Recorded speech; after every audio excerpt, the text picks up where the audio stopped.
하나님이여 나를 구원하소서라는 제목으로 하나님의 말씀 전하도록 하겠습니다.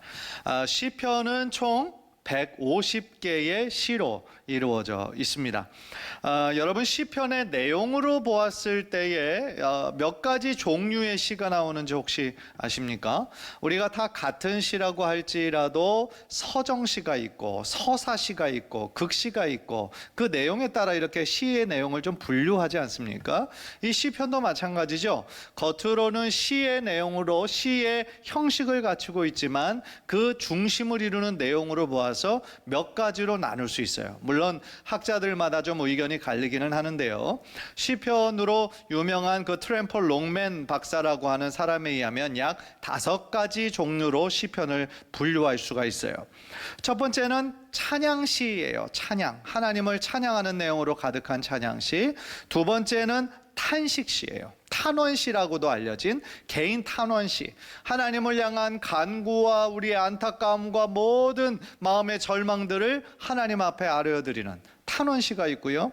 세 번째는 감사시가 있어요. 하나님 앞에 감사로 찬양 올려드리는 시. 네 번째는 제왕시가 있어요. 왕의 시라고 하는. 마지막 5번째는 지혜시 혹은 교훈시가 있습니다. 그런데 이 시편 중에서요, 가장 많은 개수를 차지하고 있는 시편의 종류가 여러분들 혹시 무엇인지 아시겠어요? 탄원시입니다. 탄원시. 그 정확한 개수는 학자마다 좀 다르긴 하지만요, 최소 50개에서 최대 67개까지에 이른다라고 학자들이 생각하고 있어요. 그러니까 시편 150편 중에서 이 탄원시가 3분의 1 이상을 차지하고 있다라는 거예요. 그런데 왜 탄식시가 제일 많을까요? 그만큼 우리 인생에 하나님 앞에 탄식하며 탄원하며 하나님께 올려드려야 되는 그런 내용이 가득한 거 아닐까라는 생각을 한번 해봐요. 사실 우리들의 모두의 인생이 쉽지 않고 문제 없는 가정 없고 고난 없는 가정이 별로 없잖아요. 그리고 그 탄식시의 대부분은 누가 썼는지 여러분들 아십니까? 다윗이 썼어요. 다윗이. 오늘 시편도 역시 탄식시의 일부분이고요. 다윗의 마음속 깊은 곳에 있는 그의 아픔과 탄식을 탄원조로 하나님 앞에 솔직하게 드리고 있는 시편이 바로 오늘의 시편입니다. 성경의 책들 가운데 정말 시편처럼 이렇게 현실적으로 자신의 마음에 있는 것을 이렇게 아주 그냥 사실적으로 묘사한 책이 있을까라는 생각이 들 정도로 어떤 시편은 그 내용만을 보면 야, 이런 내용도 시편에 있구나 라는 식으로 그 상대방 적에 대한 공격과 어떻게 보면 저주의 내용까지 들어있는 것을 우리가 발견하게 됩니다. 그래서 종교개혁자 칼빈은 이 시편을요, 영혼의 해부학이라고 불렀어요. 영혼의 해부학이 바로 시편과 같다. 그만큼 우리들의 인간의 영혼을 굉장히 세밀하게 다루고 있다라는 거죠. 오늘 본문을 봐도요, 지금 다윗이 처하고 있는 그 모든 상황을 하나님께 지금 솔직히 아뢰드리고 있거든요. 악인을 고소하고 있거든요. 그리고 자신이 지금 억울한 상황 가운데 있는데 자신을 구원해 달라고 지금 하나님께 탄원하고 있는 내용이 바로 오늘의 시편을 이루고 있습니다. 그런데 다윗의 삶을 우리가 그냥 생각해 보면 한 나라의 왕이었습니다. 그죠? 수많은 권력과 어떻게 보면 최고의 전성기를 이루었던 왕이 바로 다윗과 솔로몬이지 않습니까? 그리고 하나님 앞에서도 내 마음에 합한 자라고 하는 어떻게 보면 극찬을 받은 사람이죠. 그런데 다윗의 삶을 뒤돌아볼 때 늘 왕으로서 편안하고 모든 부강할 때만 있었던 것이 아니잖아요. 사실은 그의 인생에 훨씬 더 많은 부분이 고난받고 억울하게 모함받고 쫓겨다니고 그러한 인생이 어떻게 보면 훨씬 더 길었다라는 것이죠. 특히 오늘 보면은요, 다윗과 같이 하나님 앞에 정말 많이 기도하고 부르짖는 그러한 사람도요, 어떤 경우는 하나님께 기도해도 하나님의 응답이 너무 요원한 것처럼 그럴 답답한 때를 지나고 있다라는 거죠. 그래서 3절에 보면 다윗이 뭐라고 하냐면 하나님께 아무리 부르짖어도 하나님의 응답이 없음에 대해서 목이 마르고 눈이 쇠하여질 정도로 완전히 지쳐 있었다는 거예요. 그토록 간절히 기도했는데 하나님의 그 응답이 주어지지 않았다라는 거예요. 그러니까 이것이 얼마나 답답하고 얼마나 힘든지 목은 바짝바짝 마르고 눈은 완전히 안 보일 지경이었다라고 얘기하는 거죠. 사실 우리들의 기도 생활도 마찬가지이죠. 우리가 기도한 대로 곧바로 이루어진다면 얼마나 좋을까요? 물론 우리들의 신앙생활에 즉각적인 응답이 있을 때도 간혹 있지만 사실은 더 대부분의 기도는 오랫동안 간절히 기도해도 그 응답이 참 쉽지 않게 올 때가 많이 있다라는 것이죠. 다윗과 같은 이런 하나님의 사람에게서도 이런 정말 고백이 있다라는 것은 우리들의 기도 생활에 있어서 우리가 어떻게 기도해야 되는지 귀한 가르침을 준다라는 거예요. 그래서 대부분의 이 탄원시는 하나님 앞에 그 악인들의 죄악을 고발하고요, 하나님께 탄원하고요. 그런데 제일 마지막에는 감사와 찬양으로 끝나죠. 그런데 읽어보면 그의 환경과 상황이 해결되지 않았어요. 해결되지 않았음에도 불구하고 다윗의 시편의 마지막을 보면 거의 다 하나님께 감사와 찬양을 올려드려요. 그게 무슨 뜻일까요? 환경과 상황은 바뀌지 않았지만 환경과 상황을 바라보는 다윗의 시선이 바뀐 거예요. 믿음이 생긴 거예요. 하나님께서 이 모든 상황을 통하여서 다시 한번 자신에게 이길 수 있는 힘과 능력을 주실 것이라는 확신이 들어있기 때문에 늘 하나님 앞에 감사함으로 찬양함으로 시편을 마무리할 수 있었다라는 것이죠. 오늘 우리가 본 시편도요, 그러한 탄원시의 패턴을 따르고 있는데요, 무엇보다도 다윗이 정말 무고를 당하고 억울한 일을 당하고 그때 어떻게 대처했는지를 살펴보면서 우리가 은혜 받기를 원합니다. 간절히 바라기는 우리들의 삶에도 많은 고난도 있고 힘든 시간, 어려운 시간이 있을 때 우리가 어떻게 그 시간을 잘 이겨낼 수 있을지 오늘 시편을 통하여서 우리가 귀한 가르침을 우리들의 마음에 품고 다시 한번 믿음으로 새롭게 결단하는 은혜의 시간이 되시기를 주님의 이름으로 간절히 축원합니다. 첫 번째로요, 오늘 이 다윗의 시편에서 배우는 것은 이거예요. 무고한 고난을 받을 때라도 우리는 어떻게 돼요? 인내해야 된다는 거예요. 즉 나의 방법으로 그 억울함을 억지로 해명하거나 해결하려고 하지 말고 하나님께 모든 문제를 맡겨야 된다는 거예요. 그리고 하나님의 뜻을 겸손한 마음으로 기다려야 된다라는 거예요. 오늘 본문의 다윗도요, 참으로 억울한 상황에 있었던 것 같아요. 그 억울한 상황이 4절에 잘 나와 있습니다. 4절을 보세요. 까닭 없이 나를 미워하는 자가 나의 머리털보다 많고 부당하게 나의 원수가 되어 나를 끊으려 하는 자가 강하였으니 내가 빼앗지 아니한 것도 물어주게 되었나이다. 자신을 아무런 이유 없이 미워하는 사람이 얼마나 많은지 머리털보다도 많다라는 거예요. 그리고 한때는 자신의 편이었다가 이제는 자신의 원수가 되어서 자신의 목숨까지 치려고 하는 사람들이 많아졌다라는 거예요. 자신이 정말 잘못한 일이 없는데 이렇게 억울한 일을 당하면 마음이 어떻겠어요? 그런데 그런 억울한 일이 우리들의 삶 가운데 가끔씩 일어나죠. 제가 그전에 부목사로 섬기던 교회에서요, 그 연세 드신 분들만 사는 어떤 시니어 아파트 같은 곳에 제가 신방을 이렇게 갔었는데 어떤 그 권사님하고 이렇게 이야기하면서 자신의 마음속에 참 미워하는 사람이 있다는 걸 이렇게 고백하시더라고요. 그런데 이유를 물어보면 특별한 게 없어요. 특별한 게 없고 그 미워하는 권사님이 교회 안에서 굉장히 열심히 있는 분이셨어요. 열심히 있고 막 열정적으로 다른 사람들보다 더 앞에서 나서서 일을 많이 하시는 분이셨는데 너무 나선다라는 거예요. 너무 나서는 모습이 보기 싫다고, 밉다고 그렇게 얘기를 하시는 거예요. 그러니까 그 얘기를 들으니까 참 한편으로는 참 마음이 답답하죠. 한편으로는 자기는 그런 열정이 전혀 없는데 그 상대방이 이제 그런 열정 있는 모습을 보고 부러워한 마음이 이 시기의 마음으로 이렇게 변한 것이 아닌가, 저는 이제 그렇게 해석을 했는데 사실은 그 미움을 받는 사람의 입장에서 생각하면 억울한 일이죠. 자기가 뭐 특별히 그 사람에게 잘못한 일을 한 것도 아닌데요. 이런 모함을 받는 것은 목회자도 예외가 아니에요. 목사님들도 예외가 아닙니다. 한 책에서 본 이야기인데요, 한 목사님께서 교회 안에서 어떤 선한 뜻으로요, 누군가를 돕기로 결정을 했다는 거예요. 교회에서 이제 누군가를 아주 선한 마음으로 돕기로 결정했는데, 그 뒤에서 어떤 말이 들리냐면, 그 도움을 주려고 그 한 사람에게서 무언가를 지금 바라는 것이 있기 때문에 지금 그 사람을 돕는 거다라고 하는 전혀 근거가 없는 막 모함이, 그런 것들이 막 교회 안에서 이렇게 돌게 되었다는 거예요. 그래서 너무 억울하고 힘들었다라는 그 글을 쓰신 것을 보았어요.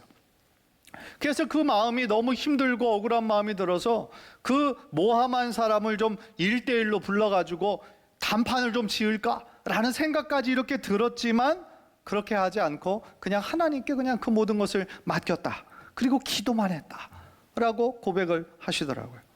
사실 이런 비슷비슷한 일들이 우리들의 삶 가운데 일어날 때가 있어요. 그런데 한번 생각해 보세요. 어떻게 우리가요, 아무리 잘해도 모든 사람으로부터 인정받기는 쉽지 않아요. 우리가 아무런 의미 없이 아무리 열심을 내서 어떤 열매를 맺었다고 할지라도 그것을 시기하고 질투하는 사람은 꼭 생겨요. 따라서요, 우리가 정말 노력해야 되는 것은 뭐냐면요, 다른 사람의 시선, 다른 사람의 판단에서부터 좀 자유해야 될 필요가 있다는 거예요. 자유해야 될 필요가 있어요. 즉, 우리들의 이 삶의 에너지를 다른 사람의 어떤 시선과 판단에 대해서 신경 쓰는 것에 너무 많은 에너지를 쓸 필요가 없다라는 거죠. 우리의 삶은 언제나 선택이잖아요. 매일매일의 삶이 선택인데, 우리들의 삶 가운데 하나님을 내가 기쁘게 하는 자로 남을 건지, 아니면 사람을 기쁘게 하는 자로 남을 건지, 우리는 믿음으로 선택해야 된다라는 거예요. 따라서 우리가요, 하나님 앞에서 내가 부끄러울 것이 없어요. 하나님 앞에서 죄를 지은 것이 없어요. 그렇다고 한다면 그러한 모함과 억울함은 언젠가 하나님께서 반드시 해결해 주세요. 반드시 그 문제에 대해서 올바로 그것이 돌아갈 수 있도록 하나님께서 해결해 주신다라는 것이죠. 따라서 우리가 때때로 억울한 일을 당하고 모함을 받고 그럴 때 오직 하나님께만 아뢰고 잠잠히 하나님 앞에서 기다리는 우리들 되셨으면 좋겠어요. 우리의 작은 머리로 섣불리 판단해가지고요, 입술로 쉽게 범죄하지 말고, 우리들의 입술로 쉽게 범죄하지 말고 하나님의 방법을 바라고 우리가 기다리며 기도할 때에 하나님께서 가장 선한 방법으로 해결해 주실 줄 믿습니다. 오늘 보면 3절을 보니까요, 내가 부르짖음으로 피곤하여 나의 목이 마르며 나의 하나님을 바라서 나의 눈이 쇠하였나이다 그랬어요. 그러니까 이렇게 억울한 상황에 있었을 때 하나님 앞에 어떻게 했다는 거예요? 부르짖었다는 거예요. 하나님께 기도했다는 거예요. 열심히 부르짖었는데 하나님께서 금방 그 기도를 들어주지는 않으셨어요. 피곤할 정도로 기도하고 나의 목이 다 마를 정도로 기도하고 눈이 쇠할 정도로 기도했는데 어떤 하나님의 분명한 응답이 없는 거예요. 얼마나 답답합니까? 그러나 자신의 기도가 금방 응답되지 않았음에도 불구하고 다윗은 쉽게 포기하지 않아요. 끝까지 포기하지 않고 그 기도 제목을 주님께 아뢰는 거죠. 하나님이여 나를 구원하소서.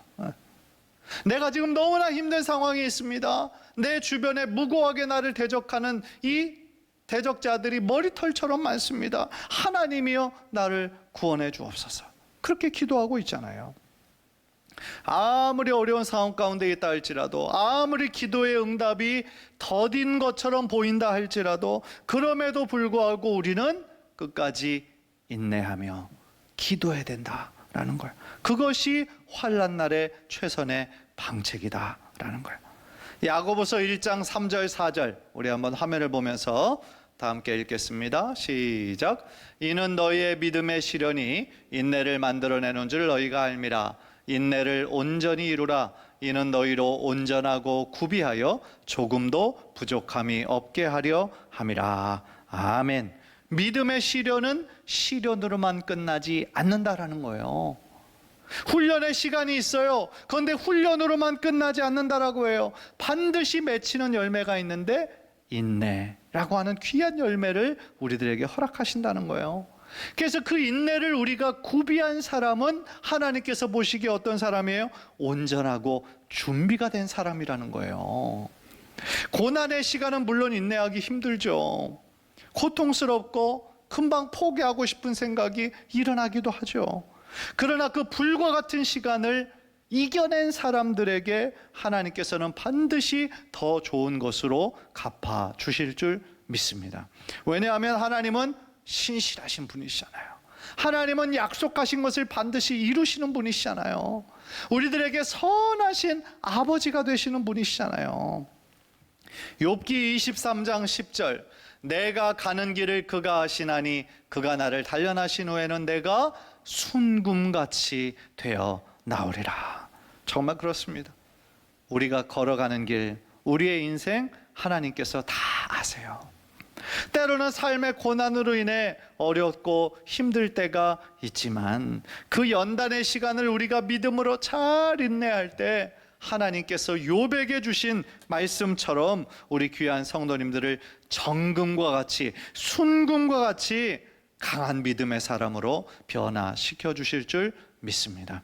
간절히 바라기는 어떤 고난이 닥쳐도요, 제일 먼저 우리들의 입술로 섣불리 범죄하지 말고 제일 먼저 하나님 앞에 기도하고 그 훈련의 시간을 끝까지 잘 인내하고 통과해서 하나님께 모두 인정받는 믿음의 사람들 모두 되시기를 주님의 이름으로 간절히 축원합니다. 두 번째로 우리가 오늘 본문을 통해 깨닫는 것이 있어요. 그게 뭐냐면 고난 당할 때 우리가 기도하잖아요. 그것이 첫 번째 포인트였는데, 기도하면서 혹시 우리들의 모습 가운데 회개할 죄가 있는지 살펴봐야 된다는 거예요. 나의 마음에, 나의 삶에 기도하면서 하나님 앞에 내가 죄 지은 것이 없나 우리가 회개하고 살펴봐야 된다는 거예요. 5절을 보세요. 하나님이여 주는 나의 우매함을 아시오니 나의 죄가 주 앞에서 숨김이 없나이다. 이렇게 얘기하잖아요. 1절부터요 4절까지 다윗은 자신의 억울함을 호소해요. 하나님, 내가 죄진 것이 없는데 왜 이렇게 나의 대적자들이 많고 원수들이 나를 이렇게 치려고 하고 죽이려고 합니까? 자신의 막 억울함을 탄원하잖아요. 그런데 5절 돼서 갑자기 다윗의 이 마음이 다른 쪽으로 흐르는 거죠. 하나님 앞에서는 자신도 역시 허물 많은 인생임을 깨달은 거예요, 자기가. 그러니까 그 사람에 대해서는 죄진 것이 없는데 하나님 앞에 생각할 때 자기 자신도 역시 연약한 한 사람의 죄인에 불과하다라는 것을 깨달았다는 거예요.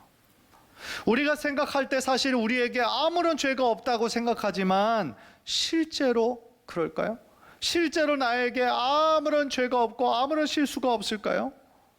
솔직히 우리는 다 자기중심적이잖아요. 우리들 모두 예외 없이 다 자기중심적이거든요. 자기중심으로 생각하고 자기중심으로 다른 사람을 판단하는 거예요. 그러니까 기준을 삼는 것이 자기가 되잖아요. 보통은 다.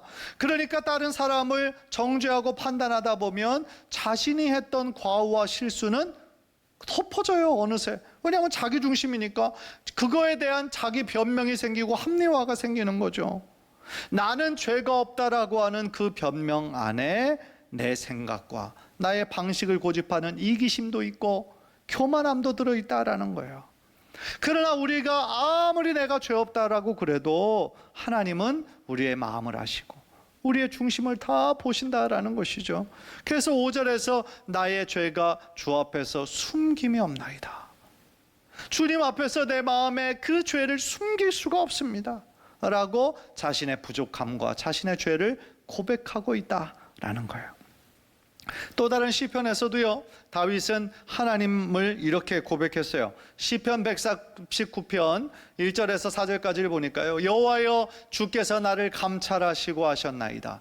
주께서 나의 앉고 일어섬을 아시며 멀리서도 나의 생각을 통촉하시오며 나의 길과 눕는 것을 감찰하시며 나의 모든 행위를 익히 하시오니 여호와여 내 혀의 말을 알지 못하시는 것이 하나도 없으시나이다. 그렇게 고백해요.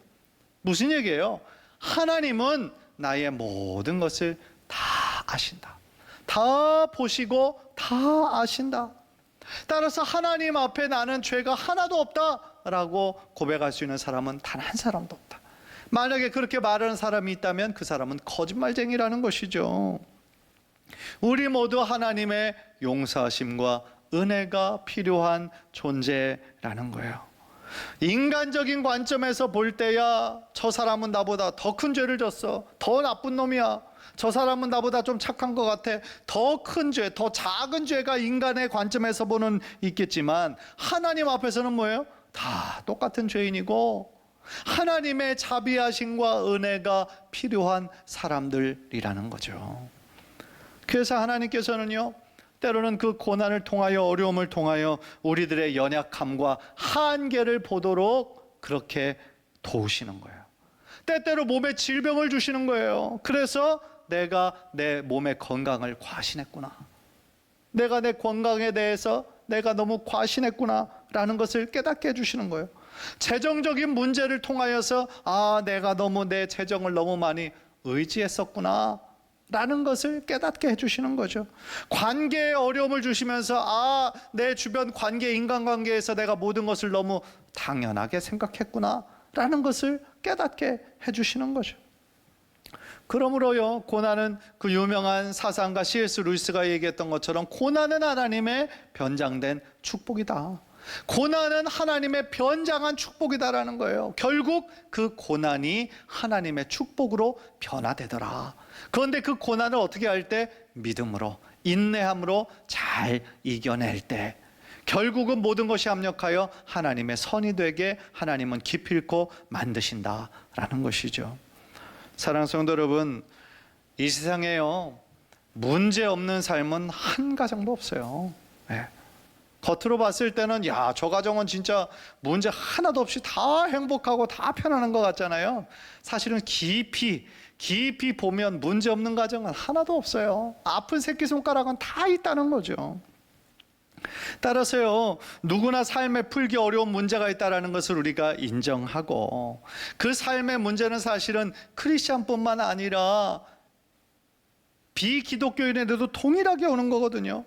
따라서 우리 신앙에 있어서 참 중요한 문제 중에 하나가 우리들의 삶에 우리가 예기치 못했던 어려움과 고난을 만났을 때 우리가 어떻게 극복하느냐, 거기에 따라서 우리들의 믿음이 더 큰 믿음으로 갈 수도 있는 거고, 그 사람의 믿음이 약해져서 실망하고 의심할 수도 있게 된다는 거죠. 그런 면에서 제가 두 가지를 말씀드렸어요. 첫 번째는 인내하는 거라고 그랬어요. 어려움을 만났을 때 불평하지 말고 그 고난의 의미가 무엇일까? 나에게 왜 이런 어려움을 허락하셨을까? 하나님의 관점에서, 그리고 하나님은 좋으신 분이라는 관점에서 그거를 진지하게 생각해 봐야 된다라는 거죠. 그 인내의 시간을 통하여서 결국은 나를 의지했던, 보이는 어떤 것을 의지했던 그 모든 것들을 다 불순물들을 제하여 버리시고, 결국 그 모든 시간을 통하여 나를 순금과 같이, 정금과 같이 믿음의 사람으로 변화시켜 주신다라는 그런 믿음이 있어야 된다라는 것이죠. 그 고난의 시간은 눈물의 시간이지만 결국 그 눈물이 변하여 하나님이 주시는 기쁨과 즐거움으로 변화될 줄 믿습니다. 또한 우리가 크리스찬으로 어려움을 만났을 때 모든 것을 감찰하시는 하나님 앞에 나의 모든 죄와 연약함을 낱낱이 회개해야 된다는 거예요. 그러면서 나는 늘 하나님의 자비와 하나님의 긍휼하심이 필요한 존재입니다. 그래서 주님 앞에 기도하는 것이죠. 회개는 그냥 단지 몇 번으로, 과거에 몇 번으로 끝나는 것이 아니라 우리가 하나님 앞에 나아가면 나아갈수록 우리들의 연약함이 더 잘 보이게 되는 거죠. 결국 성화의 과정은 뭐예요? 거룩에 이르는 과정인 거예요. 거룩은 뭐예요? 죄를 미워하는 거예요. 그리고 구별된 삶을 사는 것이죠. 죄를 멀리하는 삶을 살게 되고 하나님을 더욱더 가까이 할 때 우리들의 모습 속에서 결국은 예수 그리스도의 형상을 닮아가는 귀한 축복이 저와 여러분에게 흘러넘치게 될 줄 믿습니다. 간절히 바라기는 우리들의 삶 가운데 어떤 어려움을 만난다 할지라도 두려워하지 말고 그 고난을 통하여서 더욱더 하나님께서 원하시는 삶으로 매일매일 변화되시는 귀한 성도님들 되시기를 주님의 이름으로 간절히 축원합니다.